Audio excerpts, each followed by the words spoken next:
পিরোজপুরে বিনামূল্যে চক্ষু চিকিৎসা ক্যাম্প। মোহাম্মদ মহিবুল্লাহ হাওলাদারে পাঠানো ভিডিও তথ্যচিত্রে দেখুন বিস্তারিত।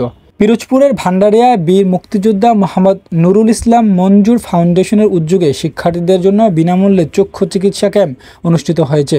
বৃহস্পতিবার সকাল 10টায় উপজেলার উত্তর ভিটাবাড়িয়া নুরজাহান মেমোরিয়াল মাধ্যমিক বিদ্যালয় মিলনায়তনে এই ক্যাম্পের উদ্বোধন করেন ফাউন্ডেশনের প্রতিষ্ঠাতা চেয়ারম্যান মোহাম্মদ সোহেল মঞ্জুর সুমন, সাবেক সহসভাপতি পিরোজপুর জেলা বিএনপির সভাপতি ভাটারিয়া উপজেলা বিএনপি।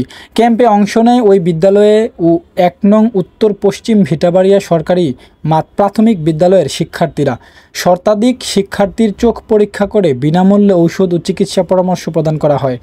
অনুষ্ঠানে সভাপতিত্ব করেন বিদ্যালয়ের প্রধান শিক্ষক মিতুল চন্দ্র ব্যাপারী। এ সময় উপস্থিত ছিলেন উপজেলা বিএনপির সাধারণ সম্পাদক মোহাম্মদ মনির হোসেন আকন, পৌর বিএনপির আহ্বায়ক আব্দুল মান্নান হাওলাদার, সদস্য সচিব মাসুদ রানা পলাশসহ দলীয় নেতৃবৃন্দ, স্থানীয় গণ্যমান্য ব্যক্তিরা। ফাউন্ডেশনের চেয়ারম্যান আহমদ সোহেল মঞ্জুর সুমন জানান, বিএনপির ভারপ্রাপ্ত চেয়ারম্যান তারেক রহমানের নির্দেশনায় সমাজের সুবিধাবঞ্চিত শিক্ষার্থীদের জন্য এ ধরনের স্বাস্থ্যসেবা কার্যক্রম হাতে নেওয়া হয়েছে। তিনি বলেন, উপজেলা সকল শিক্ষা প্রতিষ্ঠানে পর্যায়ক্রমে এ কার্যক্রম অব্যাহত থাকবে।